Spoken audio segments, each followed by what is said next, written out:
Bonjour à tous et bonjour Elina. Bonjour tout le monde. Donc on est là aujourd'hui pour un petit atelier avec Elina qui va nous montrer comment gérer un petit peu sa productivité avec Make et ChatGPT. Du coup, l'idée, c'est que ça va être vraiment une présentation d'Elina qui va faire les choses directement. Et du coup, ce qui pourrait être intéressant, si vous en avez envie, c'est que vous le fassiez en même temps. Et si c'est pas possible pour vous, sachez qu'il y aura de toute façon un replay qui vous sera envoyé après si vous voulez refaire cet exercice-là chez vous. Je vous présente aujourd'hui donc sur notre outil, on a le chat que vous commencez à utiliser, sur lequel vous pouvez échanger, la partie Q&A où vous pouvez poser toutes vos questions. Et moi, je vais vous partager juste un petit questionnaire pour savoir quel est votre métier en ce moment. Ça nous permettra d'adapter un petit peu le webinaire. N'hésitez pas à poser toutes vos questions, on les prendra à la fin. Voilà. Elina, elle est chez Maestro, elle intervient sur la formation No Code. Donc ça vous donne un petit aperçu des choses qu'elle peut apprendre pendant notre formation sur l'IA notamment. Tu es Elina. Je vais te passer la main et puis te laisser peut-être te présenter et lancer la démo. Super. Merci beaucoup tout le monde. Je vais démarrer la présentation.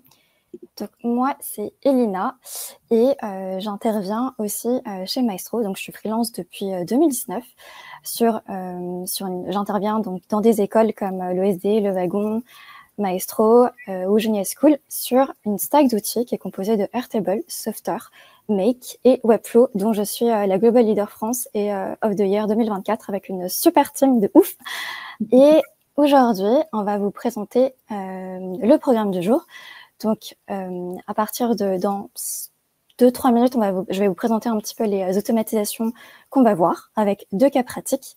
Puis à partir de 13h, oui, en fait, on a avancé un petit peu le webinaire, donc de 13h jusqu'à 13h15, ce sera vraiment la session qui sera dédiée au Q&A. Et pour commencer les automatisations, il faut avoir donc un compte sur Make et avoir un compte Google et avoir aussi une API ChatGPT.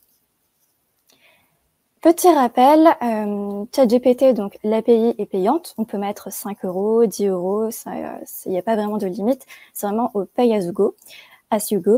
Et en fait, c'est comptabilisé au niveau des tokens. C'est-à-dire que 100 tokens égale 75 mots. Et par exemple, un paragraphe, c'est 100 tokens et 1500 mots, c'est 2048 tokens. ChatGPT va aussi prendre en compte donc les tokens d'entrée, donc le prompt que vous allez écrire, mais aussi le token de sortie, enfin l'output qu'on appelle, et va comptabiliser donc le prompt que vous allez écrire et aussi la réponse que vous allez avoir.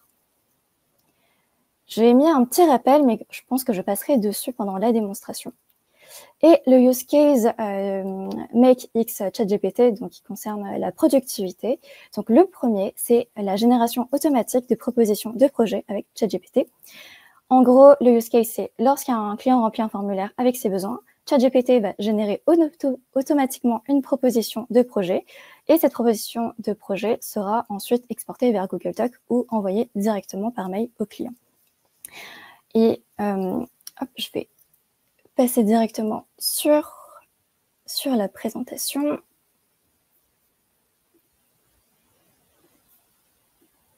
Et en fait, dans le use case, il faut vraiment imaginer quelque chose comme, par exemple, vous recevez un brief client qui vient en fait d'un formulaire Tally que ce client a rempli et au bout de même pas 2 minutes, vous allez pouvoir lui envoyer une proposition commerciale. Et en fait, c'est ça le use case.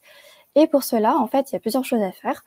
D'abord, il faut créer un formulaire sur Tally, qui est un outil qui va vous permettre de créer des formulaires. Donc, il y a Tally, il y a Airtable, il y a Google Forms. Moi, j'ai une vraie préférence pour Tally parce que je trouve que c'est quand même plus pratique, c'est gratuit et c'est assez joli. Donc, le formulaire, je l'ai déjà préparé. Ça s'appelle demande de proposition de projet avec plusieurs questions pour récupérer en gros les informations du client, comme quel est votre nom, quelle est votre adresse email pour recevoir la proposition? Au nom de quelle entreprise faites-vous cette demande? Pouvez-vous décrire vos besoins et attentes pour ce projet, donc les objectifs, le contexte, etc. Quel est votre budget pour ce projet? Donc c'est approximatif. Et enfin, quelle est l'échéance souhaitée pour la réalisation du projet? Une fois que j'ai créé mon formulaire, je vais aller dans mes scénarios et vous voyez à peu près toutes les automations que j'ai pu faire. Et on va cliquer sur Create a new scenario. Et nous, ce qu'on veut, c'est, donc, il y a le déclencheur qui va être Tally, c'est-à-dire qu'à chaque fois qu'une personne va répondre à ce formulaire, Make va détecter ça et ensuite on pourra lui envoyer une proposition commerciale. Donc il y a plusieurs éléments à intégrer. Il y a d'abord Tally et ce sera Watch New Response parce qu'en fait on veut que le déclencheur se déclenche à chaque fois qu'une nouvelle réponse est soumise. Et ensuite, on va choisir un webhook. Donc là, vous voyez que j'ai un petit éclair et ça veut dire qu'en fait, je vais récupérer les données qui sont transmises instantanément et pas attendre, par exemple, que mon scénario tourne au bout de toutes les 15 minutes ou 20 minutes ou tous les jours. Donc là, vous voyez que j'ai déjà tout préparé, mais en vrai, si je voulais, je pourrais cliquer sur Add, donner un nom à mon lien et ensuite, après, aller chercher le formulaire que j'ai préparé. Mais là, comme c'est déjà connecté, je n'ai pas besoin de passer par cette étape-là. Et je vais cliquer sur Make Tally, qui est le nom de mon webhook. Ensuite, une fois que j'ai ça, je veux aussi que je vais cliquer sur Run this module only, parce que je veux qu'il récupère les informations. Donc, je vais cliquer dessus. Et là, comme je n'ai rien, je vais commencer à le remplir.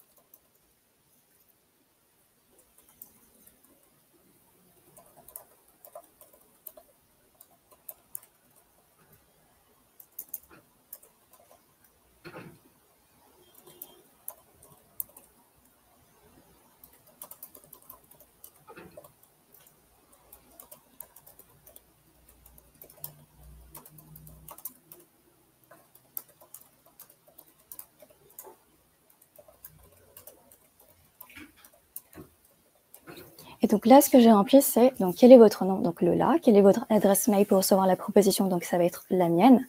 Au nom de quelle entreprise faites-vous cette demande? Là, j'ai mis Green Glow. Et ensuite, je vais décrire les besoins pour ce projet-là. C'est, par exemple, je souhaite créer un site vitrine pour ma marque de cosmétiques Green Glow. Je peux rajouter d'autres choses, mais là, pour le cas d'usage, je vais faire assez court. Et quel est votre budget? Par exemple, 10 000 €. Et ensuite, quelle est l'échéance souhaitée? Par exemple, je veux que ce soit réalisé pour le 26 décembre. Je vais cliquer sur Submit. Donc là, mon forme est rempli. Et là, vous voyez tout de suite, mon module a trouvé donc les données qui ont été remplies. Donc là, par exemple, vous voyez bien qu'il y a Green Glow. Je souhaite créer un site vitrine pour ma marque de cosmétiques Green Glow. Le budget, c'est 2 000 € et je veux que l'échéance soit le 26/12/2024. Une fois que j'ai récupéré les données, je vais cliquer et choisir OpenAI.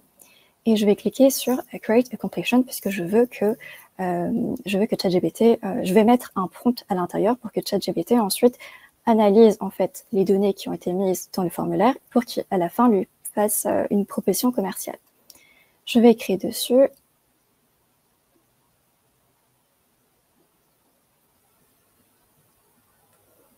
Et ensuite, je vais pouvoir choisir le modèle.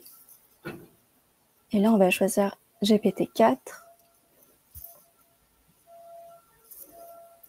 Et ensuite, c'est là où je vais pouvoir mettre les messages que je souhaite, mon prompt. Et là, en fait, on a plusieurs choses. On a System, User et Assistante. Là, ce qu'on va utiliser, ça sera surtout User. Mais en vrai, on pourrait utiliser System ou User. Et la différence, c'est que le système, en fait, c'est la strate la plus haute. C'est-à-dire que c'est là où vous allez pouvoir indiquer, par exemple, moi, ce que je veux, c'est que ce soit ChatGPT qui écrive cette proposition, donc je dois lui donner un rôle. Et le rôle, ce sera, tu seras un assistant commercial. Et le user, ça va être par exemple les données, c'est-à-dire le nom du client, les besoins du client, etc. Là, pour ce cas-là, on peut utiliser user. Et c'est là où je vais mettre un petit peu, vous voyez que là, ça a récupéré toutes les données de Tally, donc quel est votre nom, quel est votre adresse email, au nom de quelle entreprise faites-vous cette demande. Le prompt que j'ai écrit est assez gros, et donc en fait, je triche un petit peu, mais je vais copier-coller mon prompt que j'ai mis ici.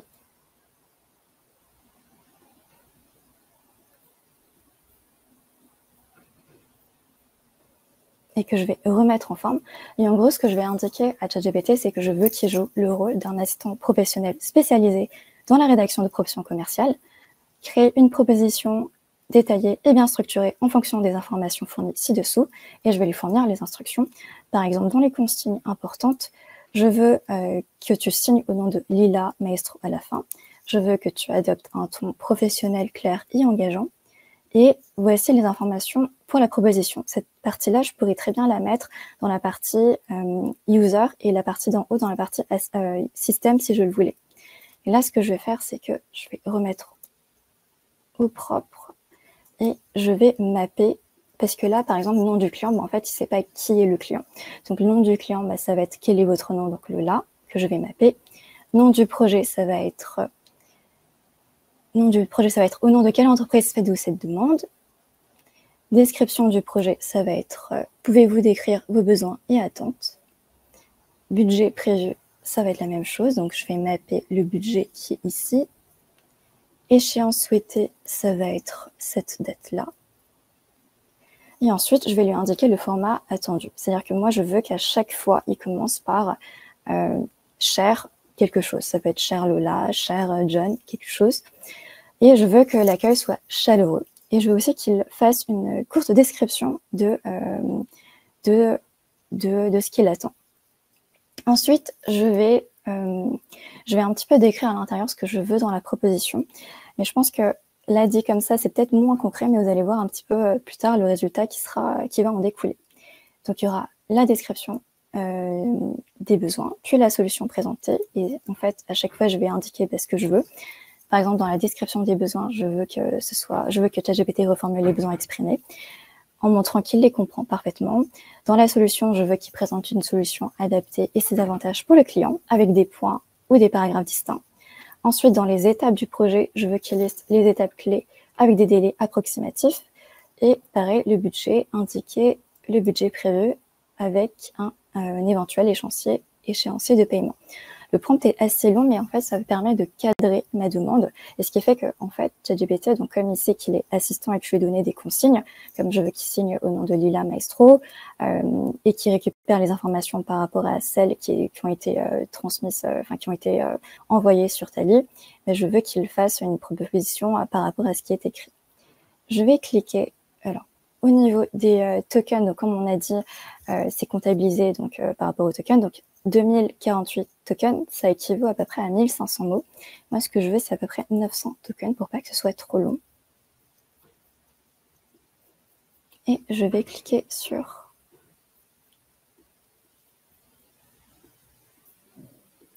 OK.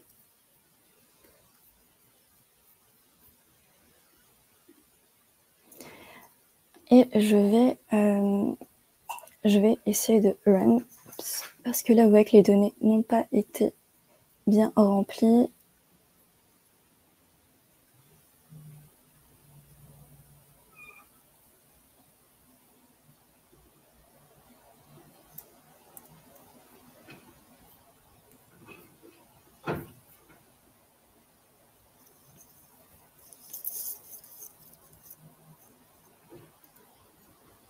Vous voyez que ça me mouline un petit peu. Je vais essayer de retenter. Hop.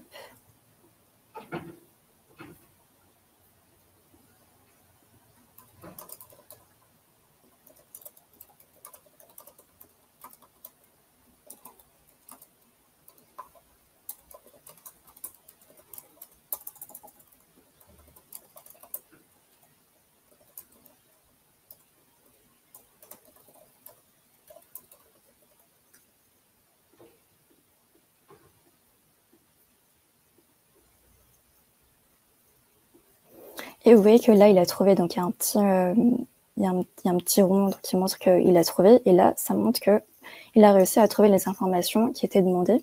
Et là, vous avez l'input, c'est ce que j'ai demandé. Donc là, vous allez retrouver, si je déroule dans le contenu, vous êtes un assistant professionnel spécialisé dans la rédaction de propositions commerciales.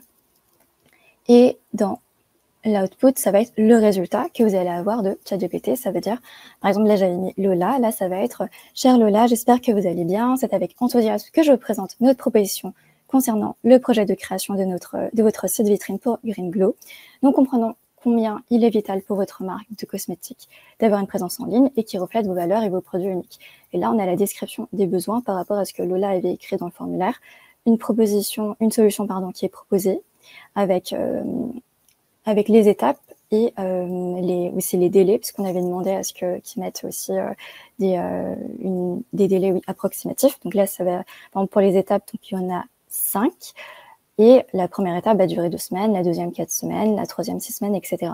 Et ensuite, on a le budget, parce que Lola a dit qu'elle avait un budget de 2 000 € et qu'on veut un échéancier de paiement. Donc là, ça va être 30% à la signature du contrat, 40% après la validation du prototype et 30% à la livraison finale.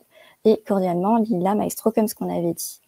Donc, une fois qu'on a donc les données qu'on a récupérées du Tally, plus la proposition qui est quasiment rédigée, ce qu'on veut, c'est qu'on veut l'envoyer dans un Google Doc, parce que on peut aussi sauter cette étape-là et l'envoyer directement dans un mail Gmail, sauf que ça serait un petit peu trop long. Donc en fait, pour que ce soit plus joli, on va le mettre dans un Google Doc. Et là, ça va être create a document, parce qu'en fait, nous, ce qu'on veut, c'est que la proposition se transforme en document. Et là, on va nommer, donc ça va être le nom du document. Et là, pareil, on va mapper par rapport aux informations qu'on a déjà obtenues. Donc là, ça va être une position, par exemple, pour Lola.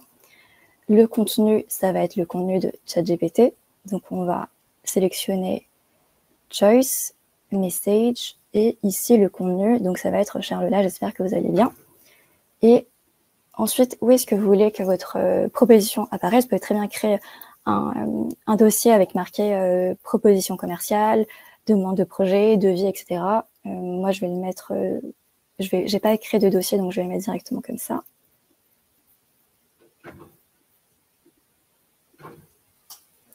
Et une fois qu'on a ça, je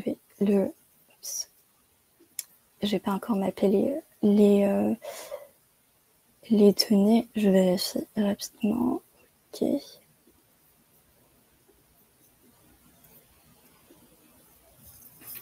Je vais remouliner pour qu'il trouve les données.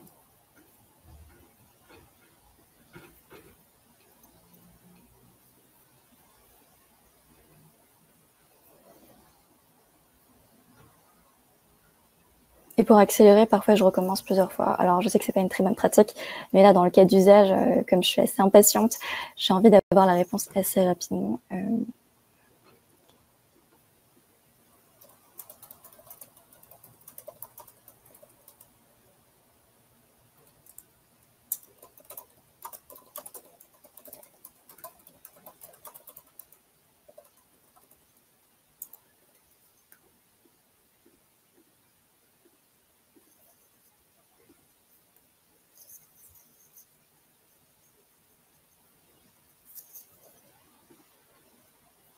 Et là, vous voyez que dans les documents, dans les données qui sont récupérées, on voit tout de suite, en fait, vu que là, c'est un instant trigger, en fait, tout de suite, dès que je remplis quelque chose, le module va détecter ça. Et là, je vais pouvoir voir tous les documents. Donc là, si je clique ici, normalement, j'ai ma proposition commerciale qui est déjà prête. Hop. Et voilà, donc ça, c'est la proposition commerciale que je vais pouvoir envoyer. Vous pouvez aussi vous arrêter à cette étape-là si vous le souhaitez, ou transformer ce document Google Doc en PDF. C'est un petit peu comme vous voulez. Donc là, on a tout le texte, donc avec le cher Lola, le court résumé pour remercier cette personne d'avoir rempli ce formulaire, la description des besoins, la solution proposée, et les étapes du projet, le budget et le cordialement Lila Maestro. Donc ça, c'est le document. Et là, ce qu'on veut, c'est que le document soit aussi envoyé directement. Alors, on peut soit cliquer sur Send an email pour envoyer un Gmail, soit cliquer sur Create a draft si jamais on veut repasser dessus. C'est plutôt ce que je conseille, sait-on jamais. Et là, pareil, on va aussi mapper les différents champs. Et là, là, en fait, on veut que le mail avec la proposition commerciale tombe dans les brouillons. donc, et pas dans inbox. Si c'était send an email, ce serait potentiellement autre chose. Donc là, on va cliquer dans brouillon. Tout, c'est-à-dire à qui est-ce qu'on veut l'envoyer. Et là, en fait, on veut l'envoyer à la personne qui a répondu.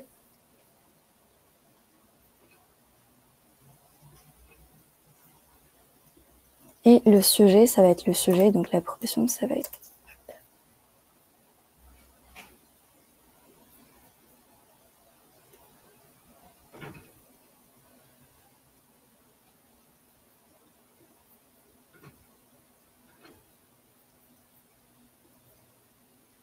Je crois que j'ai oublié une étape.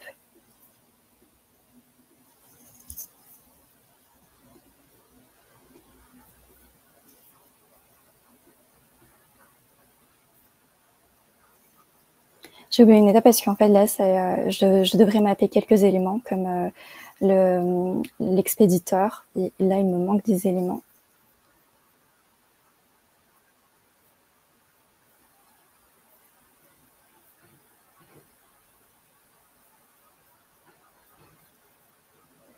Je vais repasser voir si j'ai des petites questions. Alors,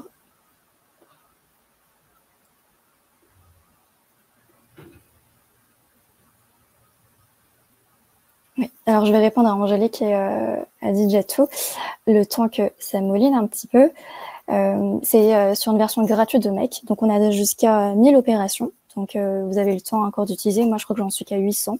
Et comment utiliser les tokens et comment choisir le nombre de tokens, alors moi, c'est plus par rapport aux indications, c'est-à-dire que je sais que 2048 tokens, 40 tokens, c'est à peu près 1500 mots, et je sais très bien que je vais avoir moins je vais pas utiliser 1500 mots. Donc, je vais plutôt utiliser entre 300 et 900. C'est à peu près comme ça que j'arrive par rapport au nombre, sachant que c'est compté par rapport au nombre de caractères, en fait. Je vais repasser dessus. Je vois que ça mouline un petit peu, donc je vais accélérer le processus. C'est un petit peu fastidieux de faire ça à chaque fois, mais ça me permet au moins de voir que ça... de pouvoir récupérer les données assez rapidement.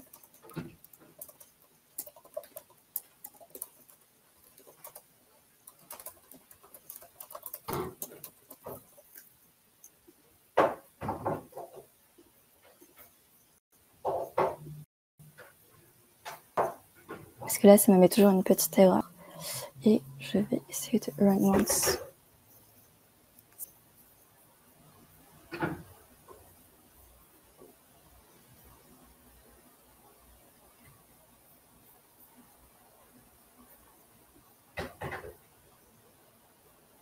Et normalement, une fois que ces étapes sont terminées, vous allez avoir un draft avec la proposition commerciale. Alors, je vous montre un exemple de ce que ça donne dans ma boîte mail. Si je vais dans mes brouillons, j'ai dû le supprimer. Mais normalement, je regarde vite fait dans ma corbeille. Hop, non, j'ai dû le supprimer. Zut.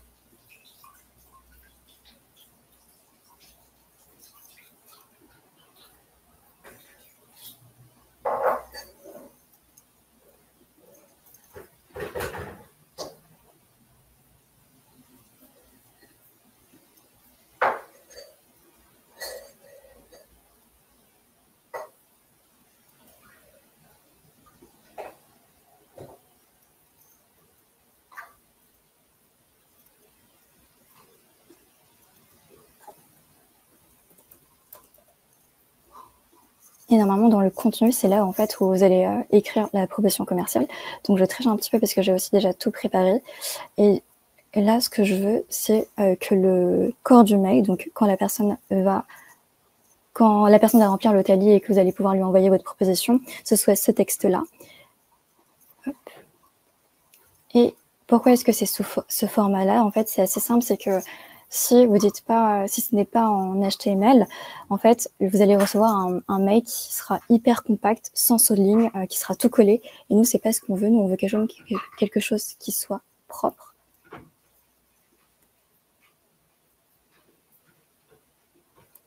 Et là, pareil, je vais devoir mapper. Donc là, ça sera bonjour. Bonjour, nom du prénom.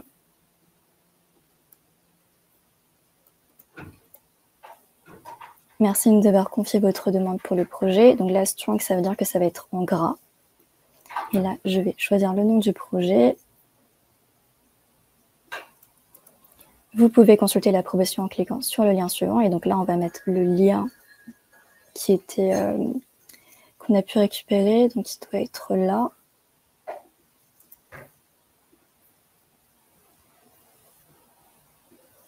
Et n'hésitez pas à me contacter pour toute question ou pour discuter des prochaines étapes. Là, vous pouvez mettre vous pouvez mettre votre nom. Donc là, c'était Lila et la signature. Donc ça va être Maestro.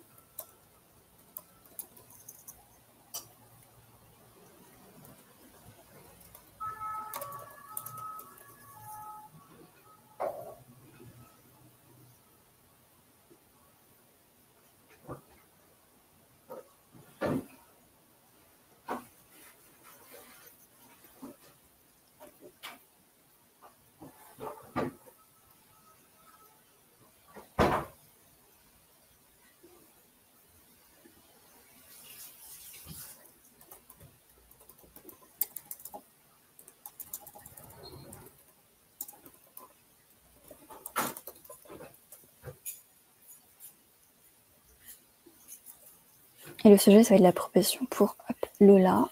Normalement, tout est OK. Il me manque ici.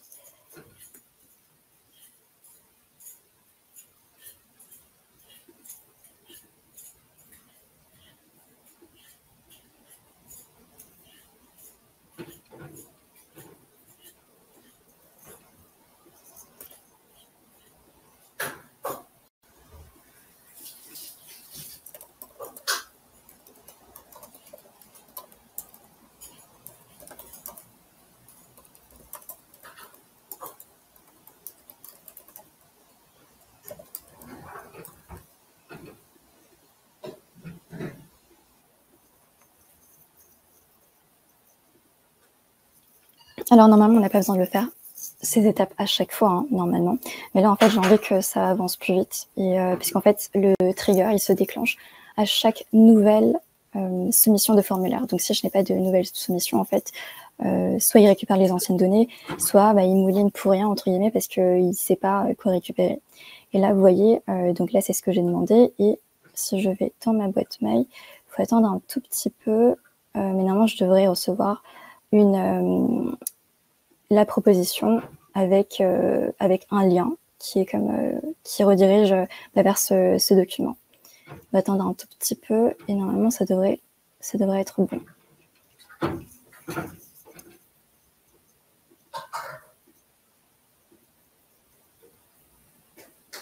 Et vous voyez que là, j'ai tout de suite le mail donc, qui s'appelle Proposition pour Lola.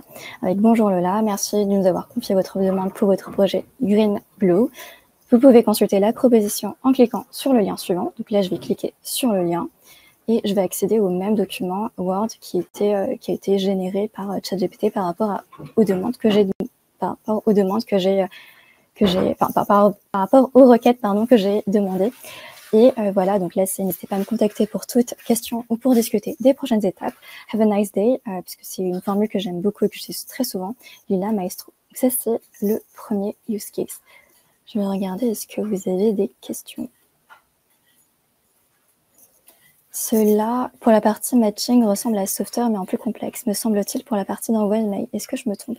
Est-ce que Thierry, tu peux me donner un petit peu plus de contexte? Parce que j'ai compris à moitié les questions. Donc, si tu peux me reformuler cette question, je t'en remercierai.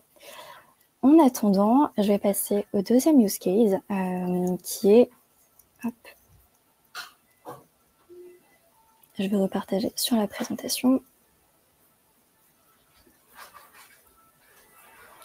Qui va être réponse automatique à des mails avec ChatGPT, parce que imaginez, on est lundi, votre boîte mail est déjà remplie à craquer, vous avez des urgences à traiter, des clients peut-être pas contents à répondre, et vous avez aussi, par exemple, des newsletters que vous n'avez même pas le temps de lire. Et si je vous disais qu'avec ça, que vous pouviez avoir un assistant qui répond automatiquement à vos emails. Et ça va être le cas pratique, c'est ce qu'on va voir. Donc, à chaque fois que vous allez recevoir un mail dans votre boîte Gmail, ChatGPT va l'analyser et va rédiger une réponse personnalisée. Cette réponse sera ensuite enregistrée dans votre boîte mail comme brouillon, prêt à être validé et envoyé. Vous pouvez aussi l'envoyer directement, mais je préconise plutôt de créer un draft.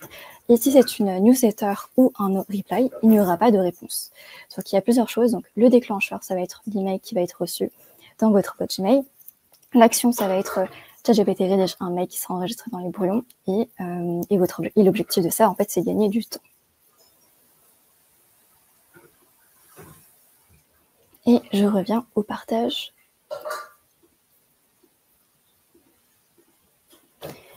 Et je vais sortir de mes scénarios. Et je vais créer un nouveau scénario. Donc là, le déclencheur, ça va être Gmail. Et ça va être Watch Email parce que à chaque fois qu'un email sera reçu, ce sera le déclencheur. Alors, ce qui est compliqué quand vous avez un compte personnel avec Gmail, c'est qu'en fait, il y a une authentification à avoir. Donc, en fait, c'est d'aller sur cette page-là qui s'appelle make.com/en/help/app/gmail. Et en fait, avec ça, vous allez suivre toutes les instructions et vous allez pouvoir vous connecter, surtout si vous avez une adresse Gmail ou Google Mail.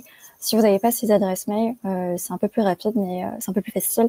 Mais ça, faut compter à peu près une demi-heure max pour connecter tout ça. Et c'est comme ça qu'en fait, vous allez pouvoir vous connecter Make avec votre compte Gmail. Je ferme la parenthèse. Donc là, dans le folder, vous pouvez choisir inbox, c'est-à-dire qu'en fait là, ça va être tout votre boîte mail. Donc ici, boîte de réception. Là, vous pouvez choisir un filtre. Donc moi, ça va être, je vais garder le filtre Simple Filter. Et dans les critères, je peux choisir soit je veux tous les emails, soit je veux les emails qui sont déjà lus, soit je veux les mails qui sont pas encore lus. Et dans ce cas-là, je vais cliquer sur Only Unread Email. Et je vais cliquer sur le plus. Et là, vous pouvez choisir à partir de quand. Donc ça peut être maintenant ou à partir d'une date spécifique ou tous les emails ou sélectionner à partir du premier email qui apparaît dans votre boîte mail. Moi, ce que je vais, c'est plutôt à partir de maintenant. Et ensuite, je vais... donc là, mon déclencheur, c'est quand je reçois un nouveau mail. Et je veux que ChatGPT soit mon assistant et qu'il réponde à ce mail. Donc, je vais cliquer dessus.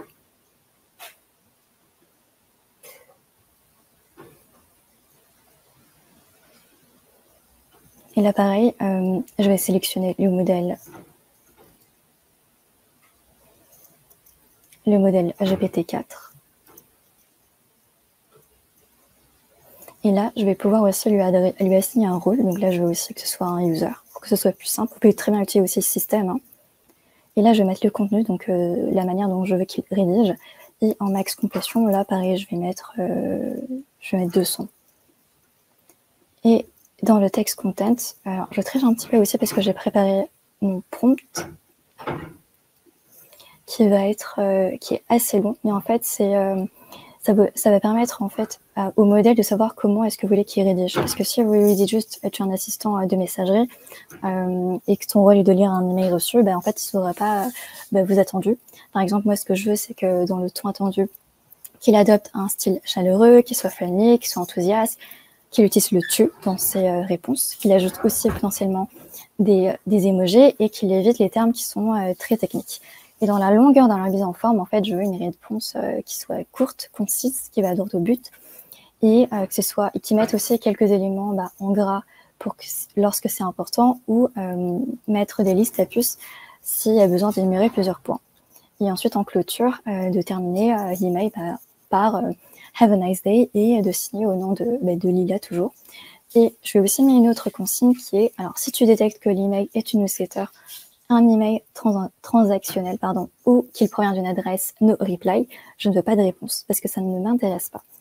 Et si l'email est ambigu, en fait, et que ChatGPT ne sait pas si c'est un email transactionnel ou newsletter, en fait, il va marquer quelque chose comme vérification humaine. Comme ça, au moins, je sais que quand je reçois des mails, je vais aller dans mes brouillons et tout de suite, je saurai si je dois l'envoyer ou si je dois le supprimer. Donc, je vais copier-coller ce prompt. Je vais le mettre en forme.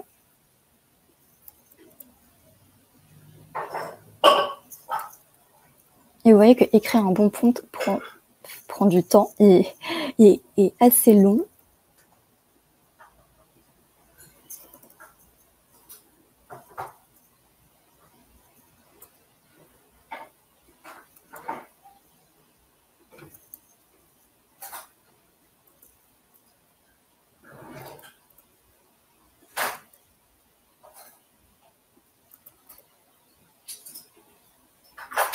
Et plus votre prompt sera précis, et plus meilleure sera la réponse. Et voilà, en fait, si jamais il a un doute, il va écrire cet email sans mettre newsletter ou un message transactionnel, je le marque pour vérification email. Et c'est ce qui va marquer dans les drafts.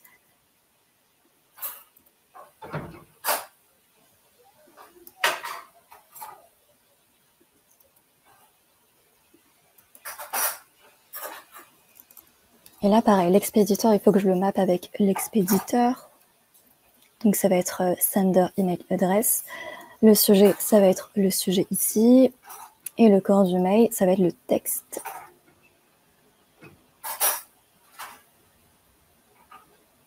Text content. J'ai oublié aussi une chose hyper importante. En fait, c'est que si je le laisse en l'état, je vais avoir un draft qui sera hyper compact, tout collé, sans espace. Et en fait, il faut lui préciser, rédige une réponse en HTML pour qu'il fasse des sauts de lignes et que ce soit aéré et pas tout compact. Normalement, je pense que tout est bon. Je clique sur OK. Alors, c'est normal qu'il y ait un petit 1, c'est qu'il n'a pas encore récupéré des données. Et là, ce que je veux, c'est qu'une fois que donc mon déclencheur, c'est Gmail, ChatGPT va analyser ce mail, va me proposer une réponse. Et là, je veux qu'il me crée un draft. Donc là, je vais cliquer sur le module Gmail, create a draft. Là, je vais choisir le dossier dans lequel je veux que ce mail tombe. Et là, ça va être brouillon. Tout, ça va être acquis. Et là, ça va être sender. Ça va être email adresse. Et là, vous voyez que c'est des données qui sont fictives parce que là, je n'ai rien récupéré. Le sujet, ça va être heureux subject ici, par exemple. Et le content, ça va être dans choice, message et le content qui est vide parce que pour l'instant, j'ai pas récupéré de données. Et normalement, si on fait un petit exemple avec ici,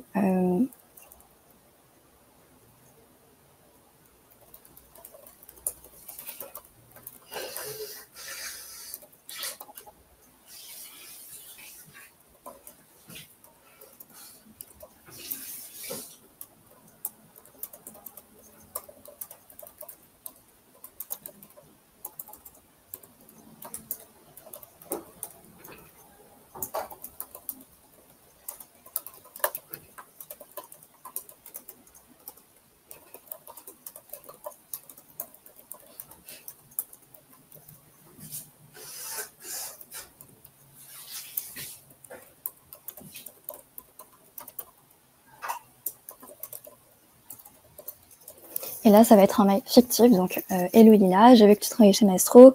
J'adorerais travailler pour eux, enfin plutôt avec eux. Hop. Serais-tu dispo pour un call? Bien à toi, merci Cora. Je l'envoie, donc là vous voyez que c'est en mail unread. Et là je vais passer sur... Oups.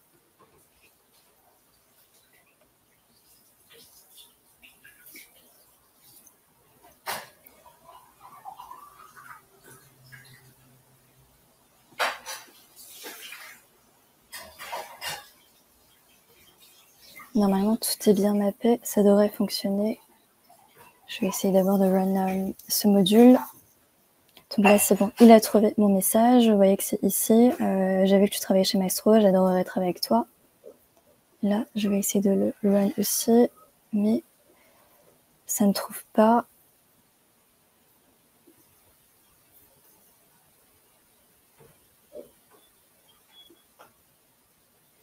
Je vais peut-être me le renvoyer encore une fois.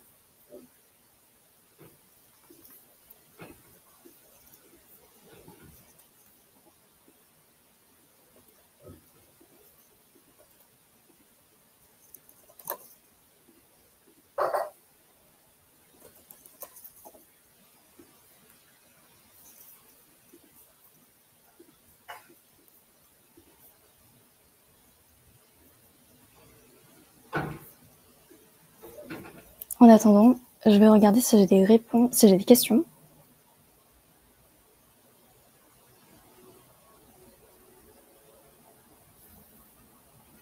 Alors, pour Sophie, alors pour ce qui est de la prospection à froid, ça me paraît plus simple de l'effectuer via Walaxy ou Lemlist. Est-ce que j'ai déjà utilisé ces outils? J'ai jamais utilisé Walaxy ni Lemlist. Par contre, j'ai des amis qui l'utilisent très souvent. Et effectivement, ça me paraît plus simple de l'utiliser selon les canaux, je dirais. Il me semble que Walaxy, je sais plus si Walaxy c'est par mail ou sur LinkedIn, j'ai un petit doute, mais je sais que j'ai des amis qui l'ont déjà utilisé. Pour Adijato, alors est-ce qu'on peut faire des relances de paiement par mail comme sur ces deux use cases? Oui, on peut faire des relances de paiement par mail comme sur ces deux use cases. Faudra prendre un autre module. Là, c'est des modules qui sont assez simples, mais vous pouvez mettre plusieurs petits modules. Bon, là, j'en ai 3, mais ça peut aller jusqu'à, on va dire combien, mais on peut avoir plusieurs branches ici, là encore des branches, donc ça peut aller très très loin. La dernière partie de l'automatisation pour l'envoi d'email ne pourrait-elle pas moins compliquée? J'ai pas compris. Je suis désolée Thierry, je comprends, j'ai pas compris. Mais effectivement, si tout est bien modulé, mappé dans tes paramètres make, normalement c'est plus simple. Là, c'est qu'en fait, comme ça se déclenche à chaque nouveau make qui apparaît, en fait, pour que ce soit plus simple pour la démo, en fait, je suis obligée de m'envoyer des messages. Mais normalement, c'est un peu plus rapide, enfin, c'est un peu plus simple. Et pour la partie matching, elle ressemble à Softer. Par contre, ça, je vois toujours pas. Par contre, j'ai très souvent, j'utilise beaucoup Softer et je vois pas trop. Ouais.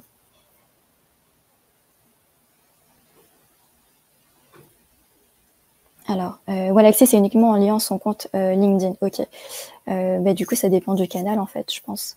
Si c'est par mail, ça peut bien utiliser Make. Et si c'est du Walaxy ou du Lemlist, d'utiliser LinkedIn. Quel pourrait être le déclenchement pour une relance de paiement? Le déclenchement, ça pourrait être, c'est de savoir est-ce que la personne a payé ou pas. Mais ça veut dire que ça peut être, en fait, le module, ça va être, en fait, le déclenchement, ça peut être un module, mais pas le déclenchement. C'est-à-dire, alors je m'explique très mal, mais oups, je remontre. Ça pourrait être une branche, mais plutôt ici, c'est-à-dire que d'abord, c'est est-ce que la personne a payé? Si elle a payé, t'as une branche, et si elle n'a pas payé, c'est une autre branche. Et si elle n'a pas payé, ça va être une relance. Mais effectivement, il faut d'abord vérifier qu'elle a payé. Je vais regarder ici. Donc là, c'est bon. J'ai mon brouillon, mon content qui est là. Donc là, c'est écrit en HTML parce que je voulais une sortie en HTML. Je regarde vite fait ici dans mes brouillons. Et là, j'ai donc le brouillon Cora. Super d'entendre que tu veux rejoindre l'aventure chez Maestro. Je serais ravie d'en parler. Je suis dispo jeudi après-midi ou vendredi après-midi. Qu'est-ce qui te conviendrait le mieux? Alors effectivement, on peut toujours améliorer ce point parce que là, vous voyez que j'ai du HTML et c'est pas ce que j'avais demandé. J'avais demandé du HTML, pardon, mais pas dans le corps du mail. Et pareil, d'enlever quelques astérix. Donc voilà, ça c'est les deux automatisations qu'on a vues aujourd'hui et qui fonctionnent.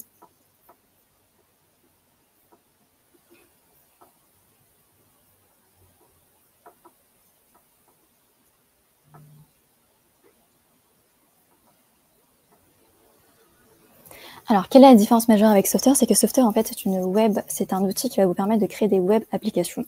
C'est-à-dire qu'en fait, vous allez...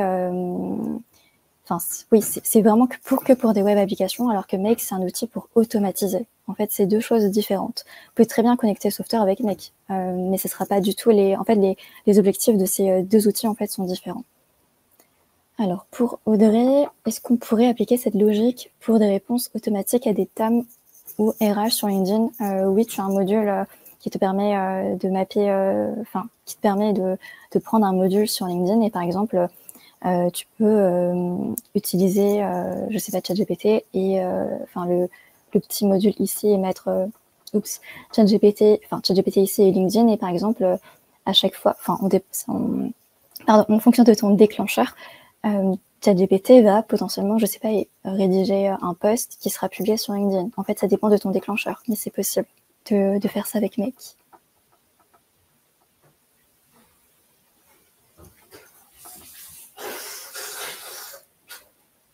Alors, je crois que j'ai répondu à toutes les questions.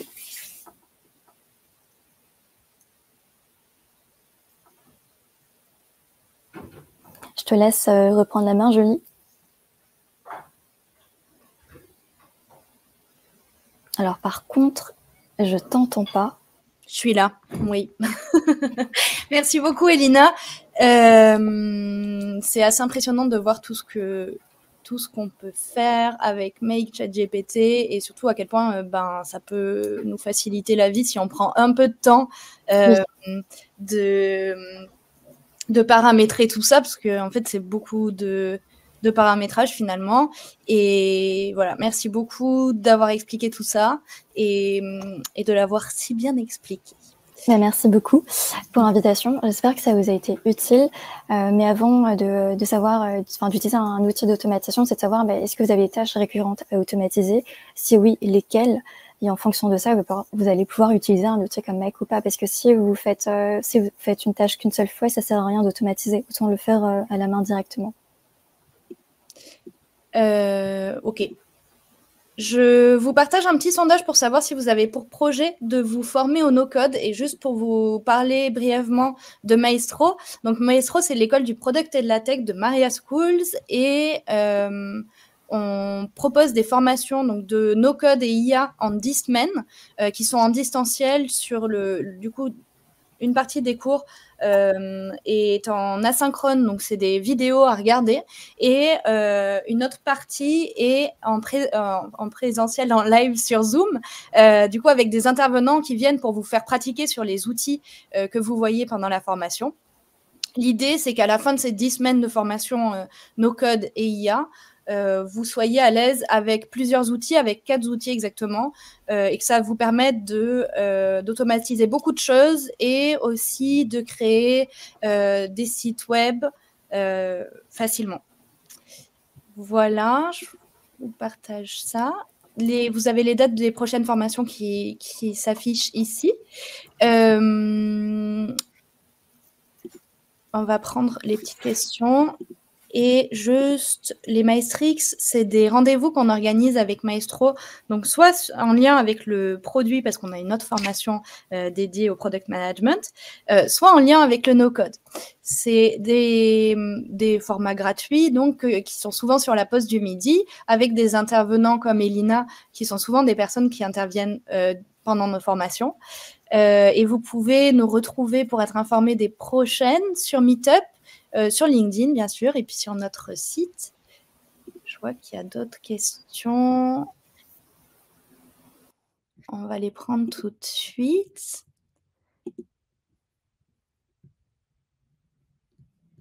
Hop, je finis.